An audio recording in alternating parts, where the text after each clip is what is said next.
recovery, that's what, like my upbringing here. I've been in recovery for 20-something years, recovery from alcohol and drugs. So a lot of times I like to frame it that way. That's the way I've seen it. When something occurred to me, I looked through those glasses and everything was different, what I looked at and where I looked from. So in recovery, we talk a lot about the root of the problem, which is, they would call it obsession with self, yes? So obsession with self is the root of the problem. But over the years, when something occurred with me, I realized that wasn't the problem, that it's actually what I call an identification as self. And the feeling I'm talking about self implies is that you're a long-lasting, independent, separate entity, yes? A long-lasting, separate, independent entity, a body. So when the identification as self, which is a verb, a mental process is doing, a mental process is verbing, I call it selfing. And in the verb, if your attention and interest is wedded to that verb, it implies a noun. Yeah? So let's just say, so the obsession with self that a lot of people have difficulty with, the obsession with self would be represented in a lot of ways, but one of them is how mind represents the day to you, yes? It constantly represents what seemingly has happened over and over again. Yes? Sometimes at night you see it from 50 different points of view, but all those views are coming from one system called self-centeredness. Yeah? So I believe the real verbing is a thing called selfing, and when that selfing's in place, the obsession with self is the reinforcement of that. So the mind, conditioned into believing it's a self, what it does is it thinks about it a lot. Yeah? And if you look at your own thoughts, when you and my thoughts, when it's about you, how does your thoughts present you? When you're thinking about you, let's say in the past, how do your thoughts present you? As a body, though, isn't it? So when I think about me a year ago, I'm picturing myself as a body, yes? And when I'm worried about what's going to happen to me in the future, I'm really worried about what's going to happen to a body. Yeah? So the thought system that most of us are relying on, I like to call it self-centeredness, how it presents you, how it holds you is as a body. Yes? As a body. So when you're a body, you can constantly appear somewhere and sometime in the mind. Yeah? So past and future, which are just mental realms, become a place where you appear in. Yes? Because you as a body can appear somewhere and sometime that's not now. Yeah? So the mind thinks about you as a body somewhere and sometime. This to me is the obsession with self. And the thing is, let's say you have a thought. Yeah? A thought comes by. Have you noticed that a thought is like you see it and you hear it, yeah? It's sort of like if I was looking out the window and I saw a bird fly by, I'd see the bird if my eyes were open. Well, the mind sees thoughts. Like in Buddhism, they call the mind a sixth sense. Yeah? There's the hearing, feeling, tasting, touching, and smelling. And then there's seeing thoughts. Yeah? So the mind is like an organ, like the eye would see a bird, the mind sees thoughts. Yes? So that idea of, there's the sense of conscious contact that we're all in. Right now, that's what our experience is comprised of seeing, hearing, feeling, tasting, touching, and then seeing thoughts about the seeing, hearing, feeling, tasting, touching. Yes? So that's conscious contact.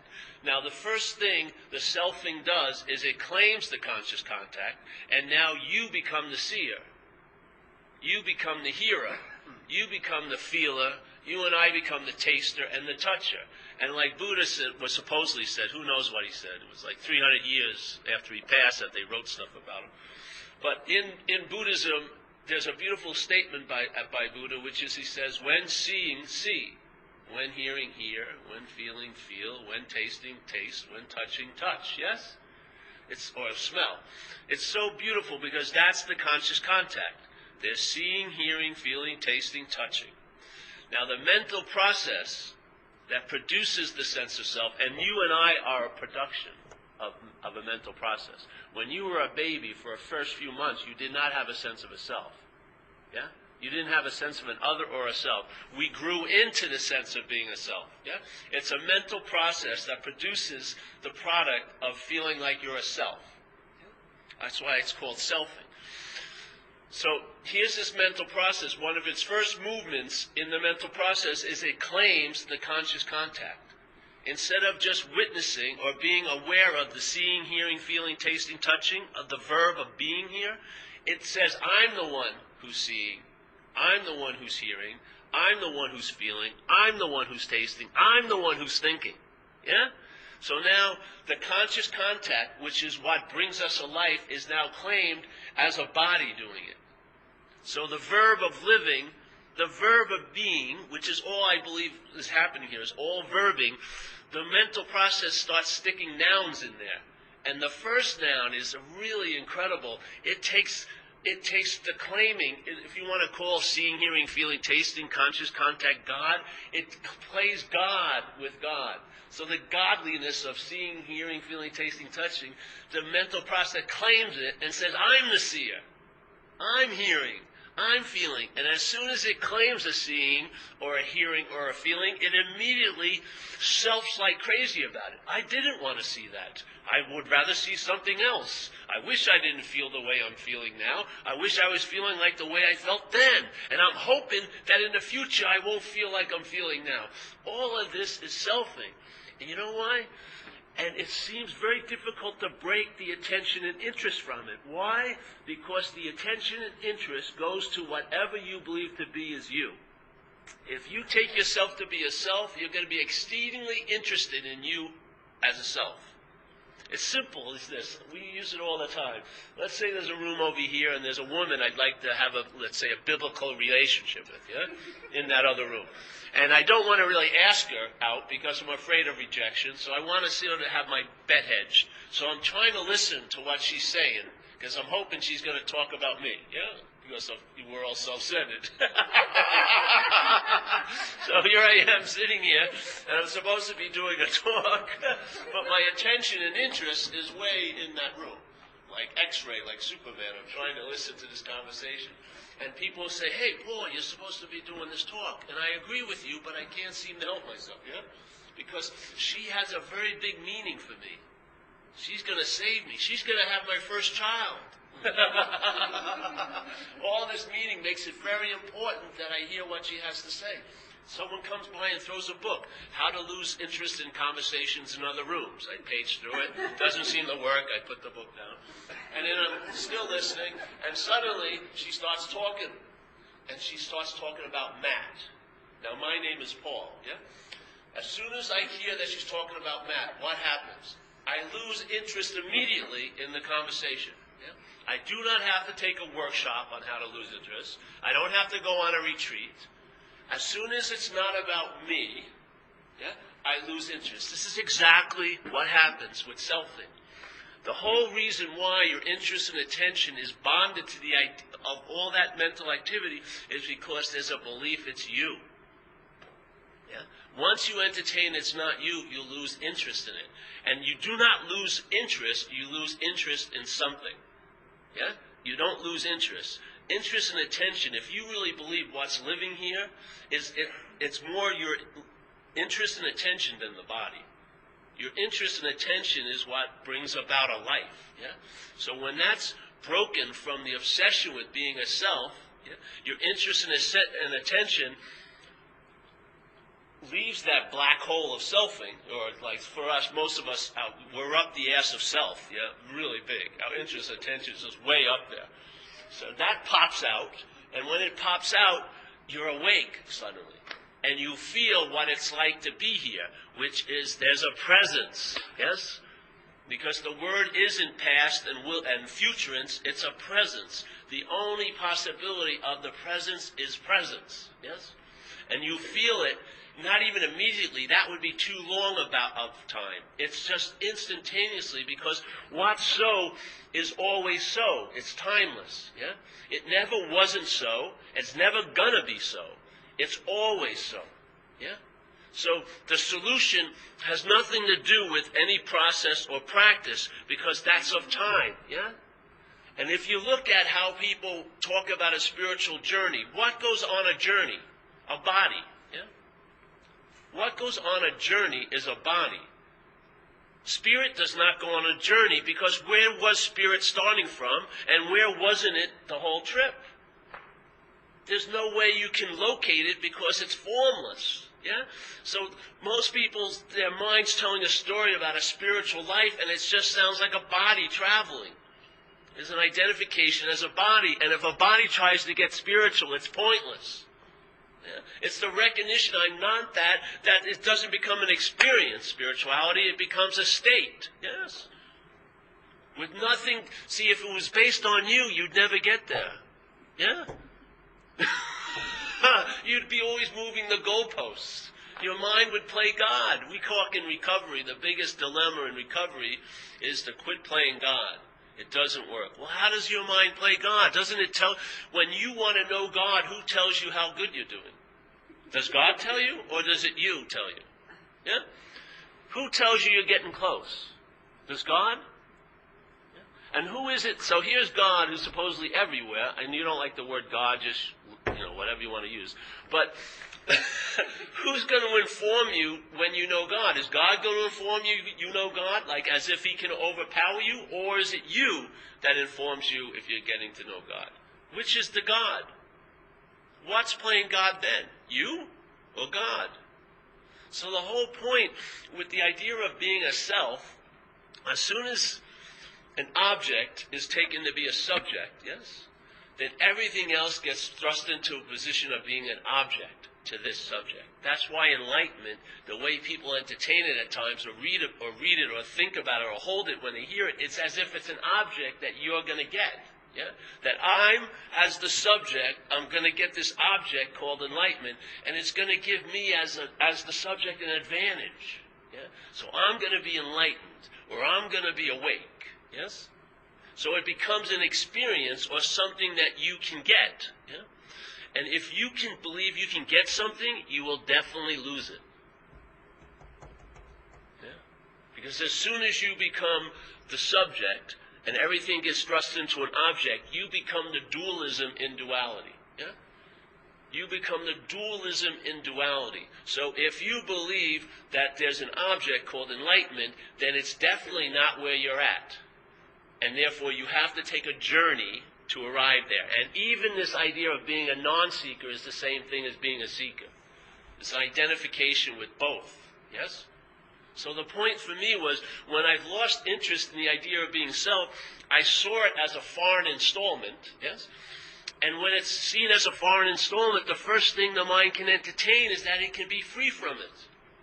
But most of us are trying to entertain being free as it. Yes? Because we're identified as self, and when you're identified as self, you don't know you're identified as self. That tells you that you're identified as self. If there's a feeling that you're not identified as self, that's the identification as self. I needed to hear it from some outside source, and I was practicing up the wazoo spirituality. I was meditating, going to Vipassana, staying in jungles in Thailand, 14 hours a day. It was fucking insane. Yeah. All the while, the template over all the behavior was I was a long-lasting, independent, separate entity that was doing things to get something. Yes? So I was meditating.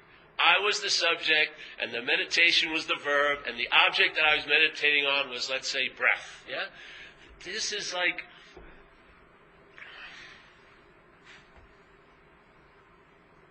You can't get out of self as a self. It's impossible. The only solution to an imaginary problem is to realize it's imaginary. That's the only solution. If there's any more application of solutions to the imaginary problem, that's the bigger problem. If there's any more applications of solutions to an imaginary problem, what does it make that imaginary problem? It makes it real to who? You. Yes? It's not real, but it's real to you. Yeah? So instead of seeing life as happening, life is seen as it's happening to me. Yeah? As soon as it's about you, everything that occurs pertains to you, and it's not even you. Yeah? And your mind tells a story, just putting nouns all through all the verbs, yeah? Instead of sensing the seeing, hearing, feeling, it's always, I'm the one who's seeing. I'm the one who's hearing. I'm the one who's feeling. It's like, who here can take a shit when you want to? Yes? Who has even, perfected that incredible yoga siddha that you can take a shit when you want to? Yeah? I mean, usually, I would have loved to have not taken shits on Indian trains, but I had to go to the bathroom quite a lot. It was unbearable. So here, what about digestion? We just ate some food. Let's say if I was the digester, it would be in line. The burrito that I had earlier would be in front of it, and there was the pizza I had last Saturday, and there would be a big lineup. When am I going to get to this digestion? I got a huge amount of stuff to digest.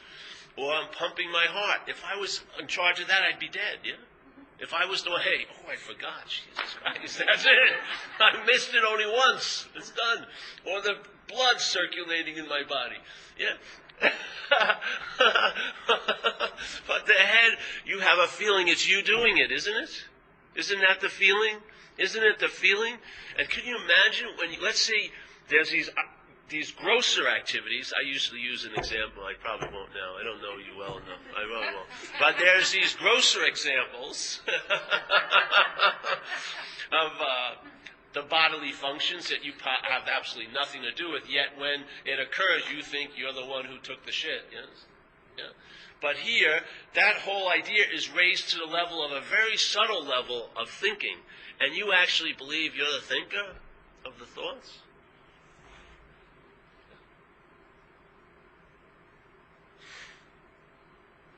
Thoughts aren't driving anyone crazy. My thoughts drive you crazy. The MY to me exemplifies the movement of what I call the disease of self-centeredness. It's the active identification as a self. So instead of seeing thinking, you see thinking as a thinker. Yes? Instead of just seeing feelings, you hold feelings as I'm the one who felt it. Yeah, I'm the one who heard it. I'm the one who did this. And so when an action happens through this thing, it's immediately told the story that you're the doer of it. Yeah? So if you practice a beautiful thing like meditation, let's say, but all the while you believe you're the meditator, that meditation isn't freeing anybody. I read this article once in this yoga magazine, and it really caught my attention because it was an editorial by a yoga teacher, meditation teacher, and he'd been teaching meditation for 30 years. And he said all these old students were coming to him and said, after 30 years of practice, nothing radically has really happened. The template of the selfing binds you, yeah? No matter what happens in your life, if it happens to a you, it's the bondage to self. Yeah. It's not like just doing all nice things and staying away from the bad things. That works on a consequential level. But good and bad, yes and no, are all bonding agents to the idea of being a long-lasting, independent, separate entity. It's in the absence of this as the subject, it's in the absence of this as the subject is the presence. Yeah? The presence is here at all times, but it doesn't become obvious until this is absent. And what I mean absent, meaning absent as me. Yeah? Not that it's absent, but it's absent as me. In that absence as me, the sense of presence is available. All the time, right where you are, with no requirement necessary. There's no God playing with presence. Yes? There's no mind telling me how far away I'm from it and how close I am from it. All that gets short-circuited, and you're in the immediacy of the event. Yes? But as soon as let's say, anyone have epiphanies here? You know what an epiphany? Yes? Epiphanies? Anyone? Yes, some? There's got to be spiritual seekers. How can you be a spiritual seeker unless you have a few epiphanies on your mantle? Come on. Everyone, you know what an epiphany means? An epiphany? It's have you ever made a reservation for an epiphany? Did you call ahead and say, hey, I'm going to have an epiphany this Friday night, around 7 to 9, like they're going to close at 8. I got to get out of there by 9. The place is closing. Pump the Kenny G music in and get the candles and, yes, run the bath, I'll be there for a while. No, you don't ever know what's going to happen, right? It's sort of like an interruption in the linear story of you. Yeah? And in that interruption, it's an amazing event. But what happens, it usually ends coincided with this set of thoughts arising. I just had this incredible epiphany. Yeah? This is the self-centered system arising. It went over a big speed bump, which is an incredible event of its own absence, and yet it will claim its own absence as an experience it had. It will inform you that you, as a long-lasting independent separate entity, just had this incredible experience of your own absence.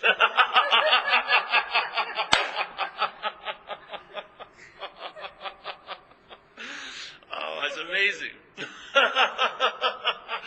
This is what's happening every second, because the innate nature of selfing is absent. The innate nature of selfing as you is absent. The innate nature of selfing is absent every moment. It appears to be present. It only appears to be present. It never becomes present. It appears to be present. Yes? It's a vague, huge assumption. That's why they call it the sense of self. It's not just a thought, but it's racked with a feeling. Yeah? It's racked with a feeling. That is inherently absent. An epiphany is just a supreme example of that here, with the hopes that maybe it will grab the attention of your mind and disengage it from the slavery of selfing. Really. But the event of an epiphany is showing the fact of what's happening here. You have always been and will always be inherently absent. If that's acknowledged now, when you seem to be here, it's the sense of presence. Yeah? It's not an experience of presence. It's the sense of presence. An experience would be shortchanging you. Yeah? The sense of presence is not of time. And it's definitely not about your requirements. It's not about your keeping the commitments that you believe you need to keep to be open to presence. It overrides all of that, yes? It's so obviously so, the mind just shuts down. That's why I like to use the word Zen bitch slap, because it's like throwing a wrench in the works of selfing. A verb can be startled into stopping, yes? If what you feel to be you is produced by a mental verb, it can be stopped. Yes? Just like an epiphany does. But you have to see what will happen is it will arise and try to claim whatever ever has happened as if it's happened to me. Yeah? Or if I had something to do with it. That's its story. So when people talk about obsession, they always talk about I'm obsessed over something. That's the real obsession. The real obsession is constantly putting a noun into every verb. Yeah? Mental states are just arising, and there's the seeing of those mental states. But all those mental states are seeing from a frame called self-centeredness. Yeah? So it takes seeing and turns it into you or me looking, and that's a form of blindness to the seeing. Yes?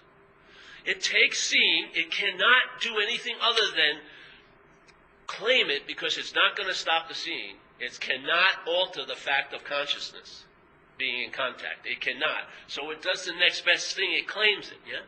And it says, I'm the one who's conscious. And therefore, if you become the one who's conscious, what do you usually entertain? That you're unconscious.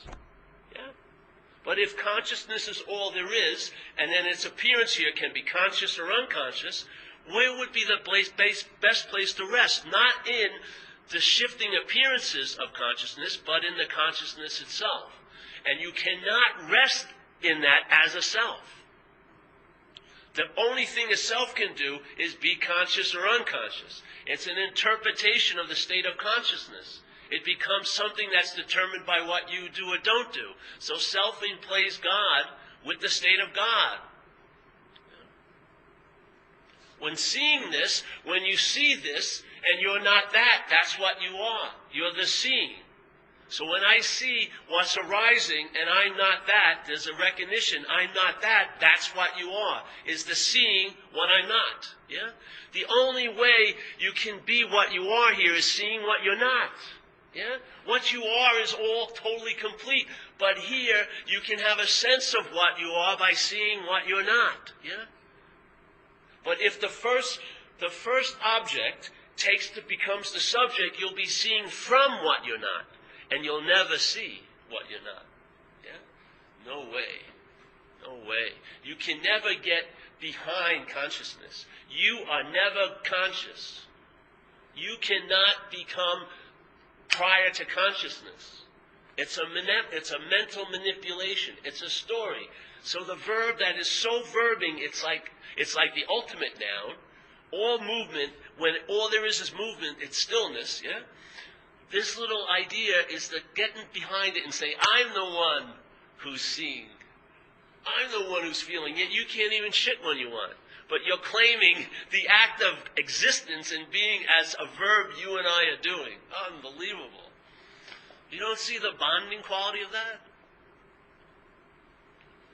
So you make something that's always so, maybe infrequent for you. Who knows what your mind story is? Maybe you'll be one who never finds the spiritual pot of gold. It'll always be a life of longing and hoping and striving and vigilance. It sounds very noble, but it's a story, yes? And there's thousands of stories, but the dilemma isn't a story, it's the author.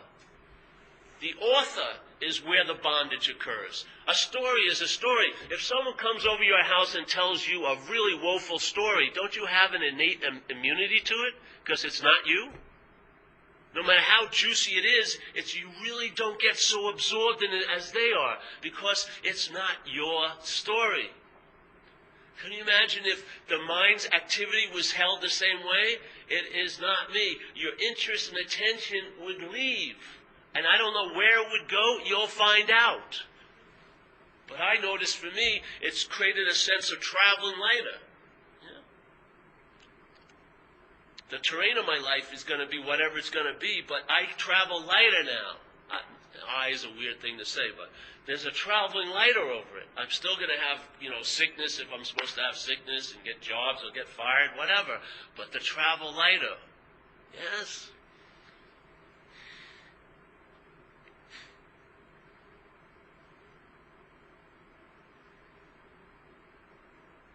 It just cuts to selfing like that before it even starts. Once there's the sense of being the doer, yes, there's going to be guilt and shame about what you omitted or what you committed, yes? And it's very difficult to get out of guilt and shame if it's resting on, and it's all resting on the sense of being a personal doer. All guilt and shame comes from the idea that you're the doer of an action, yes? The process you want to use to get out of a situation is actually the main action of that system, doing and having. Yeah? You're attempting to use the main action that binds you as a doer to try to get out of it. So no matter what you do, will be used to bind you to becoming the doer. So you don't believe it can be a spiritual self? Jesus Christ. It thinks it looks great in whites. It likes incense. It likes patchouli oil. Yes? Vegan? Sure. Bring it on.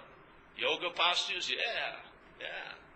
It will take advantage of everything it comes in contact with, like Trungpa Rinpoche said. It's true. The movement is the claim.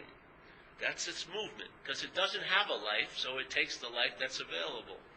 Yeah.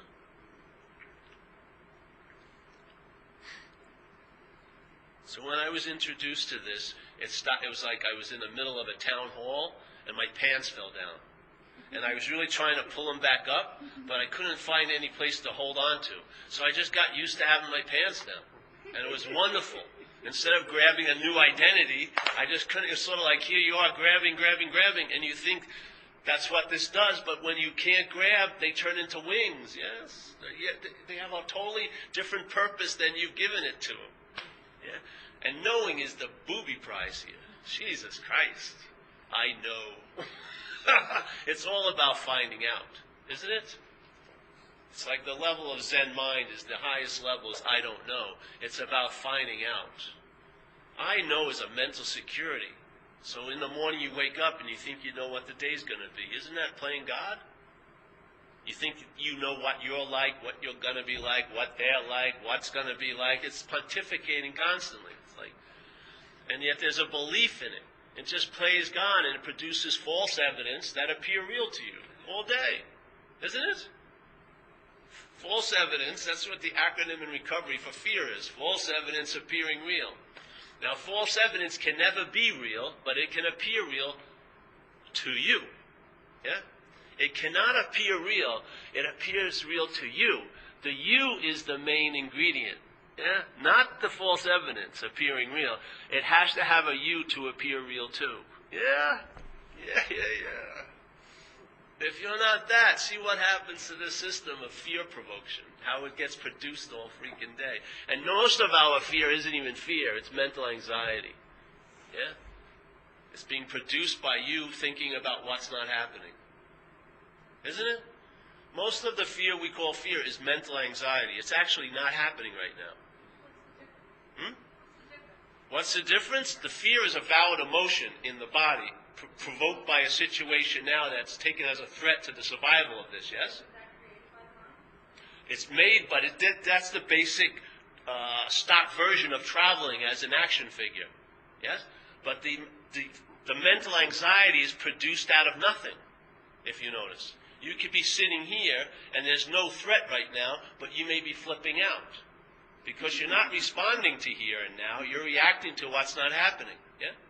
Your mind has made something important, let's say, and it places it into the future. Yes?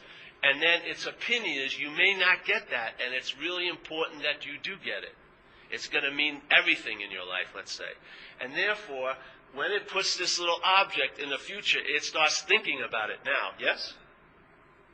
And by thinking about it, it produces an effect in your body, yes? Which is sort of, you start contracting, yeah? Your breath gets shorter, your mind starts racing, maybe you start sweating, and you're basically oblivious to what's happening now. You get consumed in that mental object from what's not happening. So you know, like in the Bible, Jesus raised someone from the dead, Lazarus. It was a pretty big miracle. Yeah? The guy was alive at one time, and then he died, and then Jesus came and raised him. But we're making something out of nothing all day. A bigger miracle than Jesus ever did. We're worrying about something that's not happening and producing an effect now. Yeah? Aren't we? Our minds, most people's lives, maybe 8 times in their life, they have the valid emotion of real fear come over them with a threat. But most people are living in mental anxiety, just produced by the mind, entertaining what's not happening. Yeah? And anything can happen in what's not happening. You can have cancer next week. You can be destitute. Your best friend may be sleeping with your boyfriend or girlfriend next Friday. Yeah? Anything can happen there. And I mean anything, as you well know. And yet there's something called what's happening.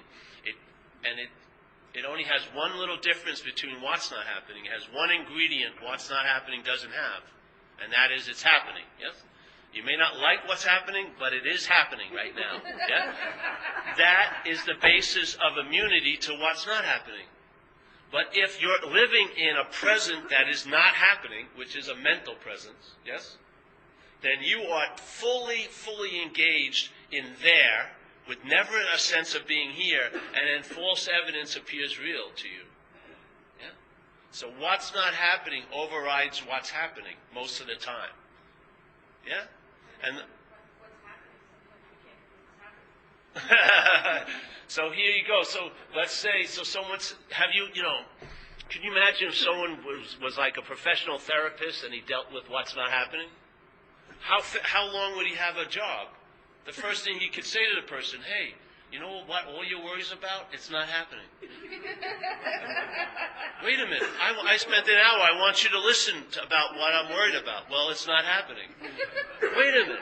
So if it's seen as not happening, what is there else to do? Literally. If you see that what's provoking a mental or a physical or emotional reaction now is actually not happening, what more do you need to do than just to see that? Nothing. You would immediately, your attention and interest would immediately be unbonded to it. Yeah? It's the solution is that it's an imaginary problem. As soon as you think that you have to do something about what's not happening, woo! You'll be engaged and engaged and engaged and engaged mentally, thinking about what's not happening. So, I like the idea of expressing or sharing what it looks like, what I'm not, yeah? Because you can't describe what we are. Yeah? It's indescribable. You can't have an experience of it because you are that, yes? You can't become a subject and make what you are an object to have an experience of it. But you can see what you're not. Yeah? You can see it because you have the ability, because consciousness is available, and you can become conscious of the presence of what you're not, yes? Which is therefore truly absent, and that's the presence. Yeah? So the pseudo-presence is seen as absence, and that's the presence. Even though you entertain the idea of the presence, if you entertain it as a you, and that you is still present, then the presence will seemingly be absent to you. And it will be based on something you do or don't do, or you have or don't have to get there. But when you see whatever arising is absent of what I am, truly, that's the presence. So we don't know that we're there until we're no longer there. Does that make sense? Yes. And then you don't know it anyway, because you're in it. Knowing is based on an experience. Knowing is based on you as a subject, knowing something as an object. The knowing we're talking about here is prior to that. It's not a sense of knowing like we know, because most of our knowing is based on us as a subject, and then everything else is thrown into being an object. This is subjectivity. So right now in this room, everyone is really having the same experience. Everyone could say what's happening is I'm seeing, yeah? Everyone here, you may be looking at a different object, like maybe you are looking at this object, I'm looking at that object, but the activity is the exact same. I'm seeing, yeah? The I, let's say, representing spirit, yeah? So consciousness is seeing. So it's I seeing. And so what's consciousness seemingly seeing? A body, yes? An object. Because the only thing that can be seen is an object, yes? It has to be a thing for it to be recognized. So I'm seeing Amy, this body, yeah? And so when someone asks, well, who are you seeing? I would say, I'm seeing Amy, and I say you, yes? Yeah. So when I'm seeing an object, I say it's you, and yet when the eye is seeing this object, it calls me a you. Yeah? So in this room, we're all yous. Yes? Seeing is seeing us as an object, this body. Yeah? From different positions, but we're all yous here. But what happens is when you become identified with this you, it's called me. And then the feeling I have, and when something happens to me, it's a whole lot different than when it happens to you. Yes? I could care less what happens to you, but I'm incredibly concerned with what happens to me. And yet we're both yous. From the view of I. Yeah. So when that sense of my, like we always do this in the meetings I do. You put money up here. Money, yes? Sex, and let's say career. And everyone would look at those words, and they'd have a meaning to you, yeah? If you didn't have money, maybe it would mean more than if you did, yeah? If you're not having sex, sex may have a lot of meaning, yeah? And if you don't have a career, whatever. So in a way, everyone would give it different meaning, yes? Career, money, sex. Now, all you need to do is add one little word, and you'll change everything. My money. Oh, give me a break. You've written novels up in your head about my money. Now, I don't mean my money, your money, which is whatever. My sex, my career. You don't see the weight distribution? You don't see how mind gives meaning to things? A thought is a thought until it becomes my thought. Yeah? A thought's nature is to come and go, but as soon as it's claimed by the mental process as mine, it's put into an orbit. Yeah? It orbits around the central thought, which is you as a long-lasting, independent, separate entity. And the story from this planet is the thoughts are driving me crazy. But in fact, it's your gravitation that's keeping them in place. Yes? The thought is just a thought. Why could I have an immunity when a thought appears in your head and you share about it as your thought?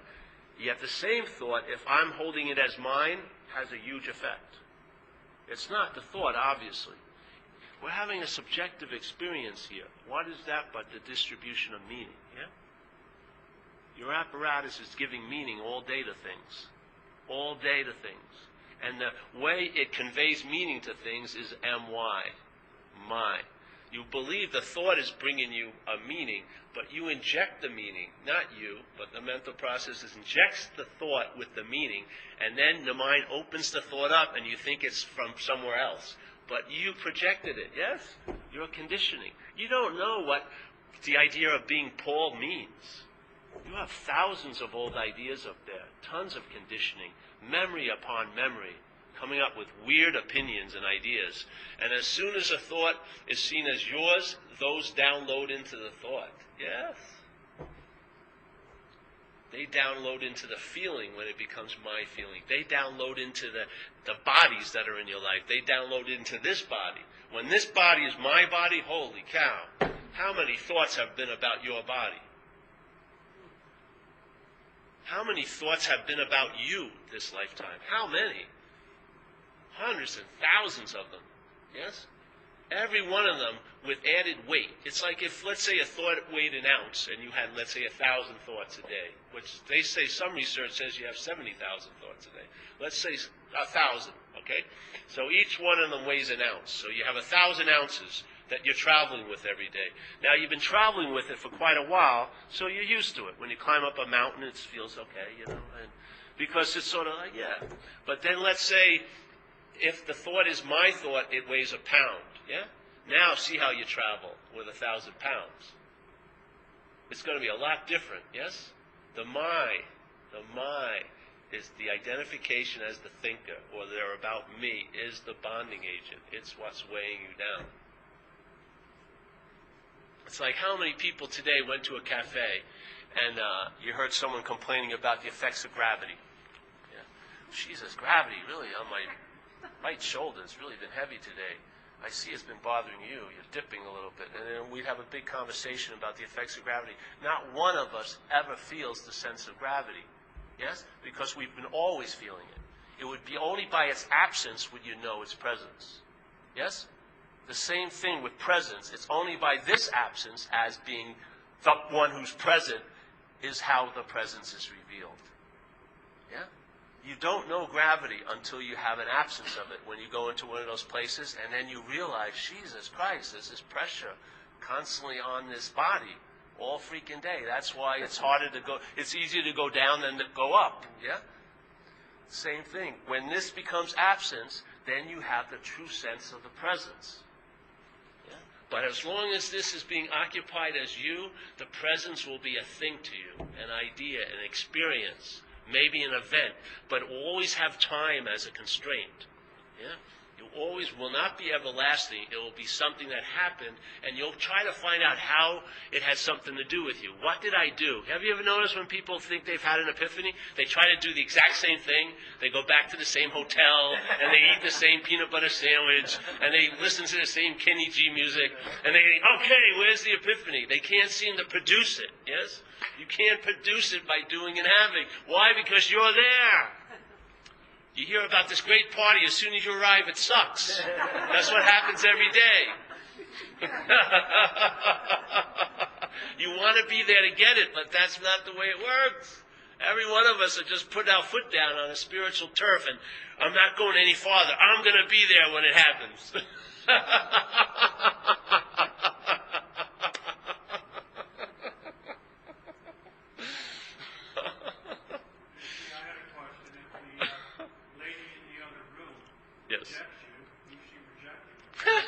Exactly. I don't say anything to myself. There's no self to say anything to. There's just saying stuff. Yes? There is no one who hears it. There's just hearing. There's no one who the thoughts are about. There's just thoughts about a one. But there's no one the thoughts are about. There's thoughts about a one all day, but there's no one. Yeah? You see? Yes. It's like people, it's obsession, now no obsession. It doesn't matter. Yeah? It's the who's obsessed is the dilemma. Yeah? Because let's say you have 40 problems during the week. There was only one of you who had the 40 problems, yes? Millions of thoughts. There's only been one of you that had all the thoughts. Can you imagine the amount of claiming that went on? And every time you claimed something, it was injected with meaning based on a conditional memory of what you think it should be like, what you think you're like, what you believe others should be like. And basically every empty canvas with the colors bleeding from life is splashed with a yellow, yeah? From your point of view. Everything gets washed out all day. And you're wondering why. You go here, you're here, and then you go to Bangkok, Thailand, and it seems like here in a couple of days. Everywhere you go, it sort of seems like the same place. Because the projection of that basic conditioning just splashes over everything. You can't, a miracle happens, you forget it in an hour, right? But you're pissed off about somebody who did something 40 years ago. It's like a candle vigil every day. Just attention and interest, cultivating it. And yes, my whole life would have been different if that wouldn't have happened. Give me a fucking break. Jesus, it's ad nauseum, isn't it? And you're talking about your spiritual condition, how good you're doing. It's total selfing, constantly. This is about, you lose interest in the need to be liberated. That's the liberation. It's not liberation. You just freaking lose interest in the whole idea that you're bound. Yeah? You lose interest in it. Our trying to get out is reinforcing the belief that we're in. No matter how great, the most expedient means, if there's a feeling like I'm getting out of somewhere, that's being in it. Every escape is an entrance. Every escape is an entrance here. This is like freaking Bizarro World, like in DC Comics, with Superman. Everything is opposite. So you're thinking you're getting out of self, you're in something unbelievably. Have you heard people share about how they're doing? Fucking in the spiritual journey, it's fucking crazy. Jesus, go help someone else. Do some service. It's better. You'll do a lot better. I mean, to me, seriously, the unspoken yes in your gut is worth 800 pages of scriptures. When there's a recognition of presence, yes, and it signals your inherent absence, sometimes there'll be like an unspoken yes. It's not conceptualized, it's not known, it's just prior to knowing. There's just a sense, and that's that, yes? Then the mind will present life in all these different forms and ideas, and yet there's an immunity to it, yes? Because that unspoken yes is echoing in every moment. Presence is present. There's never an absence of it, except when you're present. Then it's absent. Then you have to do something to get it, yes? Isn't it the case? When you sense something is absent, what is it the way you get about to go to it? Is by doing and having. That's the way the modality holds things. I'm going to do something to get to the presence. But if presence is everywhere, then why aren't we sensing it? We must be in a special somewhere. Yeah? The special somewhere that excludes everywhere from its little dominion. And maybe we want an experience in the special somewhere of everywhere, but in fact, there's no experience of everywhere because you'd have to be somewhere else to experience everywhere. And there's no journey in everywhere because wherever you started would be everywhere. And when you took a break, it would be everywhere. And when you arrived, it would be everywhere. You see how it totally disarms the mental system? It totally takes the answer out of space and time. It takes it out of doing and having. It takes it out of claiming so you can't have it and lose it. Because most of the time, you'll have one experience where you have it and the rest of life is in the experience of losing it, isn't it? Isn't it? You have this peak experience once in your life and the rest of your experience is interpreted as, I lost it. And of course, in self-centeredness, you're going to have a role in it. If you believed you lost, like I was younger, I was with a guru, in India, and his followers presented him as the Lord of the universe, yes? That's a pretty big title, Lord of the universe. And so there I was with the Lord of the universe, and my experience was, I don't like the Lord of the universe. Now, in my head, you know what that made me? Woo! Me not liking the Lord of the universe was not good. I was a very very, very, very bad person. How could I, this humble person, not like the Lord of the universe?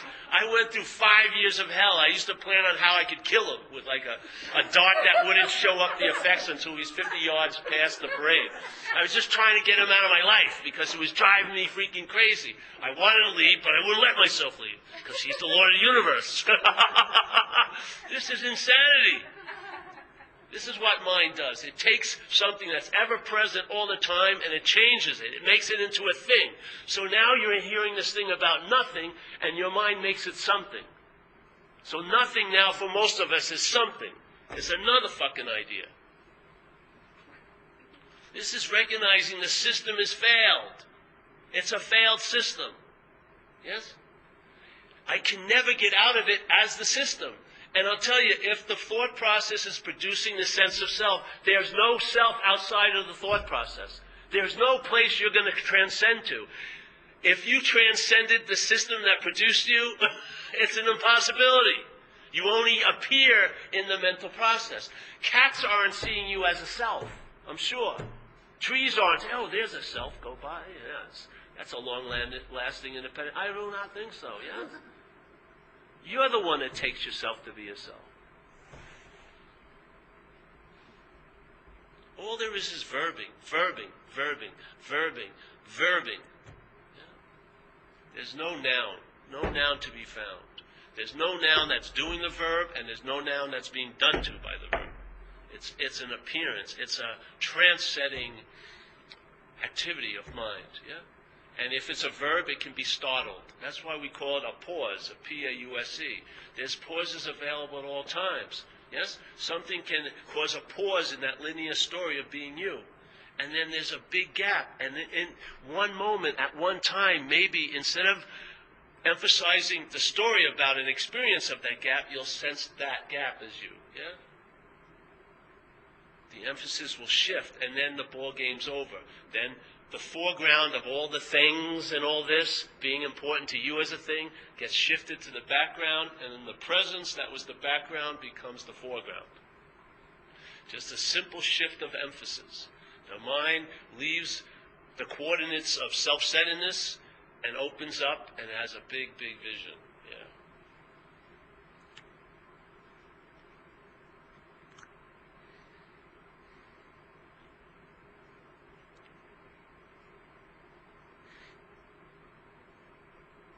And then you sense a presence, yes? Hopefully in the room you can feel something. Something happens. You'll hear notes and you'll sense the silence that allows that note to appear. Yes? We do a thing, and we have time. I may as well give them my best show. Yeah? All right. All right. So here, let's say there's a chair here. Yes, this chair. Here we go. Here's a chair. Now, this chair, a lot of important asses have sat in this chair over the years. It hasn't moved from that place in this beautiful room for 40 years. Yes. There's the chair. Okay. Now I move the chair. Don't follow where it goes. Just look at where the chair was. How do you know there was ever a chair there? By memory, right? That's what happens with you. You're remembered, actually. That's what the mind's doing. It's remembering you. It's remembering a you. Yeah. So here's the chair. Now, if I look at the space, did I have to move some space that was the size of a chair to take, to reclaim the space the chair was taking up? In other words, was there an absence of space where the chair was? Or was the chair more like an appearance in the space? Yeah. In other words, when I moved the chair, did you see a moment where there was no space and it had the outline of a chair? No. There's just space, yes? And so, if you wanted to find out, all right, I'll know the chair was real by its effects. Where would you see the effects of the chair? On the floor, maybe. Yeah? And maybe it rubbed against the wall and you'd see a mark. But in the space, there would be no sign of any effects, would there? To the space, by looking, you never see that there was ever a chair, yes? And the chair could only be conjured up by a memory. And it actually took no space whatsoever. In a way, you could say that the chair is an appearance in the space. Yeah? Just like this wall is appearing in space. It's not taking up, it's not it's not replacing space, it's appearing in space, yeah? If we took this wall down, we wouldn't have to call a big, factory, hey, bring me about 300 yards of space, put it in here. There would never be an absence of space, would there? It would just be, so this is inherently an appearance, yeah? This thing would be taken down, the space would still be the same. Same thing. The chair, the only influence it has is on other appearances, yeah? The floor and the wall. It has no influence on the space. Now, what's the difference between that chair and me, really, as a you? As a you, I'm an object, yes? Now, you're seeing me. If I walk behind this wall, you wouldn't see me. You would remember me. You would remember, hey, he was just right here. That's right. But you wouldn't be having conscious contact at all. You would be remembering me. You saw me as a form, and you took that to be me, and now that form's not here, you don't think I'm around.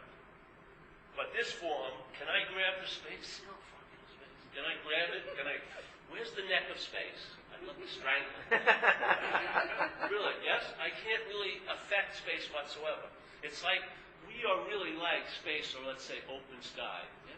Like, you ever see the sky? When most people describe a sky, they're actually describing the clouds that are appearing in it. They're not describing the sky. Because there's nothing to describe. It's just space, yeah?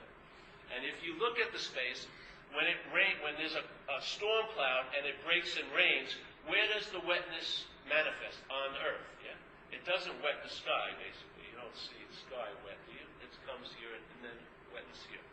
And let's say there's 4th of July explosions, but none of them rip the sky open. You can have huge explosions, but the sky doesn't seem to affect the sky. And then if a plane's flying through, you never hear a plane report to the terminal, I ran into a big chunk of sky up here. Yeah? Now, oh, Jesus, we just veered away from that chunk of sky. So really the sky is the space that everything appears in, yes?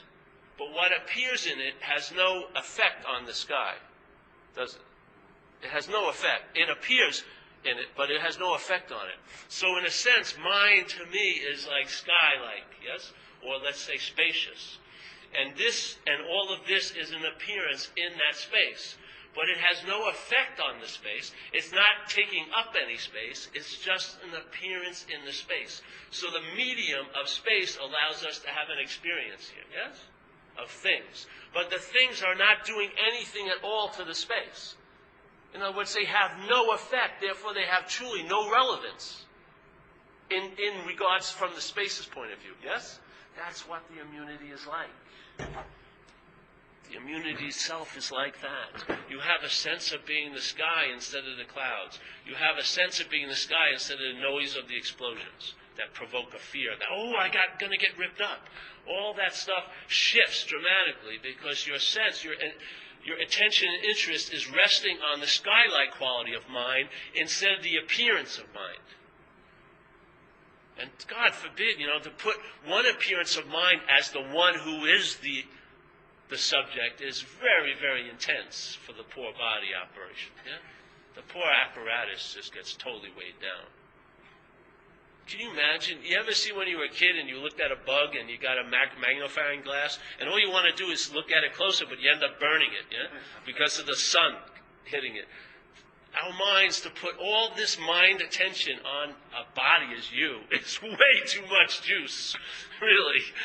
Here's a mind that can entertain eternal peace, and you're worried about 15 hours the hem of your dress or something, at home.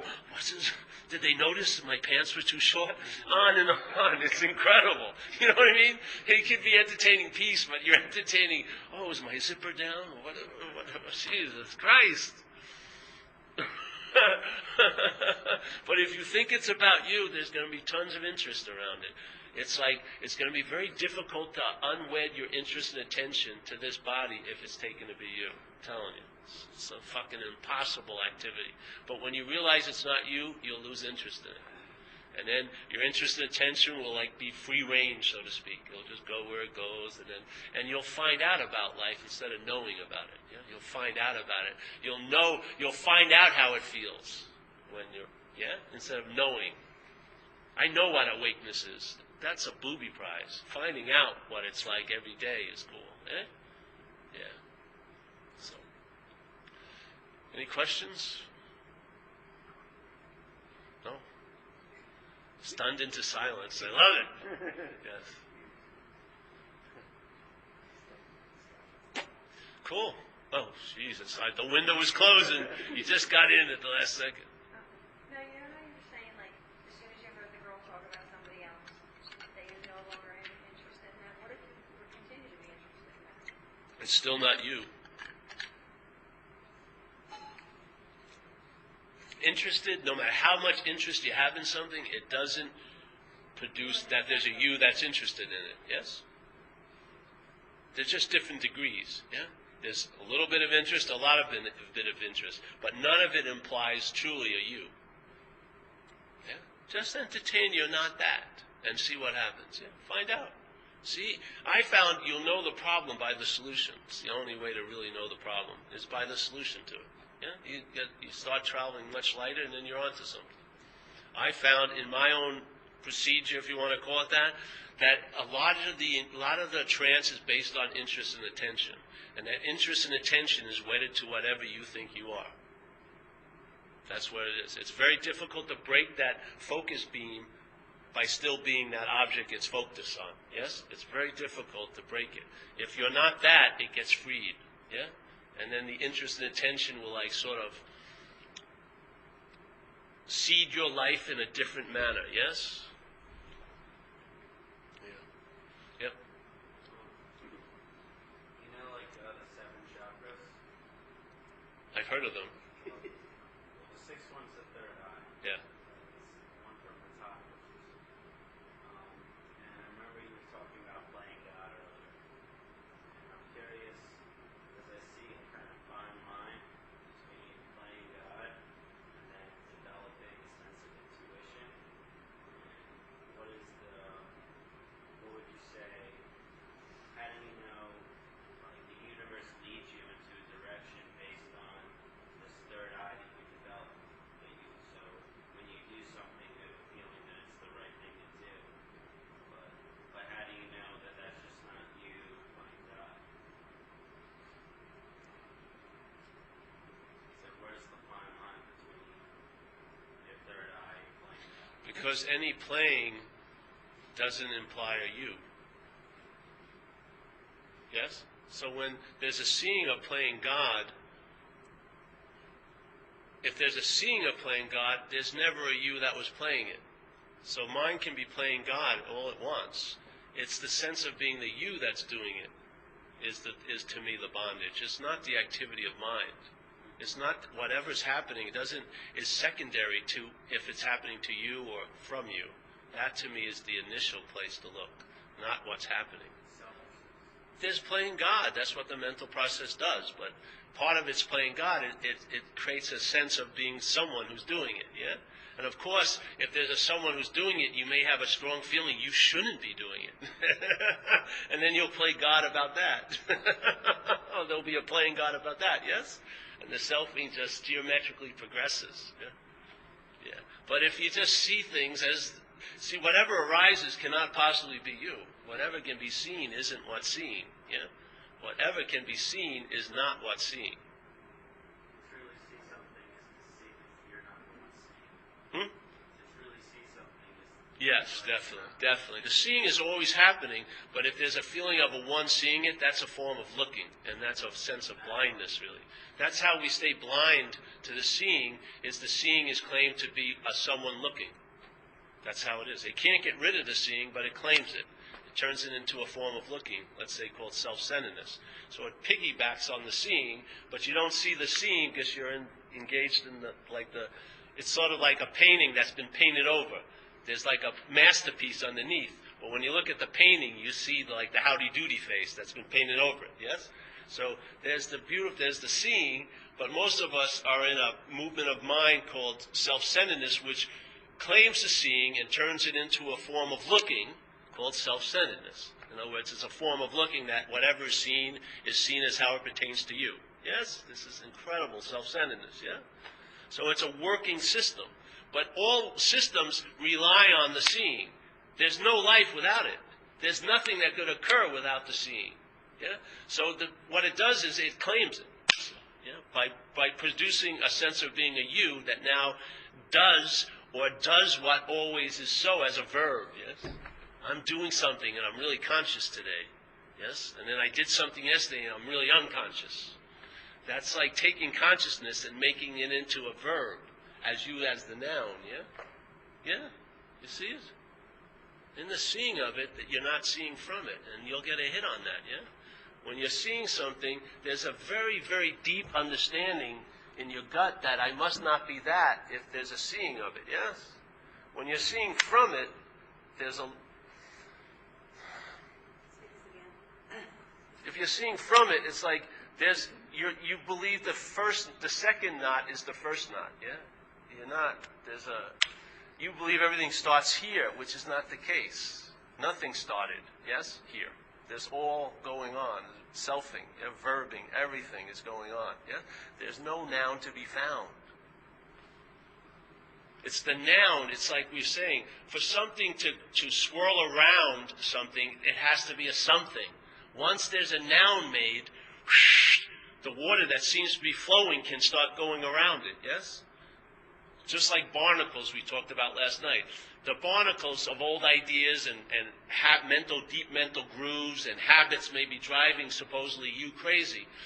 And to try to pull barnacles off is very difficult. But if there isn't a rock for the barnacles to latch onto, how much trouble will the barnacles cause? They need a rock to lodge onto. If the rock, which is the idea of being a long-lasting, independent, separate entity, is seen through, the barnacles have no place to latch onto. There's no place to anchor. Yeah? So selfing is going on. It anchors on the idea of being a noun. Yeah? So all these flows, now they're happening to you. And so something that has the nature to come and go is now in orbit around you. So you think you've gotten over something, and then 4 years later it shows up again. It's just got a big orbit. Other orbits is about like how you look all day. It's short orbits. But they're all being held by the gravitational pull of selfing. A solar system needs a sun, yes, to go around. In this little mental solar system, you play the role of the sun. I'm all there is. It's me. I'm the doer and the haver. I'm seeing, I'm hearing, I'm feeling. How do you like it? Is it working? When you first entertained this story that you're telling about, like when your pants were down, did you go through like a period where your body just like killed? I mean, like, you know, if you've had all this like contraction throughout your whole life, did you go through like a period where? I don't really like to talk about that because a lot of times when people hear something, they start using that as a way of excluding yourself from it. Like, oh, that hasn't happened to me, therefore it hasn't happened to me yet. And there's no need for any event. It's always happening at all times. But what occurred with me was I went through like a 9-month thing that was very uncomfortable. Extremely. You know, for the apparatus. Very uncomfortable. Because I was disengaged and everything was like an itch that never stopped, yeah? And my mind was flipping out, you know? And my body was flipping out, spasming and crying and all like this. Yeah, it was like, and then there was a real sadness because you're leaving like a tribe in a way. Yeah. Everyone else is crazy. There's a fondness. You tend to really... You know, there's a thing that, you don't want to sort of... That was my next question. Is like you had a difficulty being around so-called people. You know, like, I would say they probably have more of a difficulty being around me. No. I don't see that many people all the time. Yeah. I don't, really. But I do. You know, I have a lovely friends and other lovely friends with lesser degree of meaning. No. Yeah, I'm all right, but I have a lot of passions. I surf a lot and stuff, and I'm in the water, and that's a real engagement. The apparatus loves the water, so, you know, and the thing is about this invitation is you really can enjoy peace of mind and other things, yeah? You really enjoy, and actually in a weird way, you're more of an individual not being an individual. It's true, really. You're more of an individual when your mind stops trying to be one. Yeah. It's funny, yeah? Yes? How much was service and to others. Is that part of your recipe? Well, now we're getting into a whole nother thing. But for me, I come from recovery, so my conditioning needs service as the apparatus. The type of mental positioning I'm in is an extreme division of self-centeredness, extremely obsessed with self. So one of the ready-made remedies here is to get out of oneself by being of service to others. So yes, I've had a lot of service opportunities in my life because it's needed as a remedy, yeah, for the apparatus. For this apparatus, I'm not talking about what we are. There's an apparatus that has its own little needs and everything, yes? And this apparatus, this mental bent of this apparatus needs service, yeah? Service it keeps it healthy. It's like an exercise. Yeah. But I love service. That's why a lot of times I'll be at talks and I'll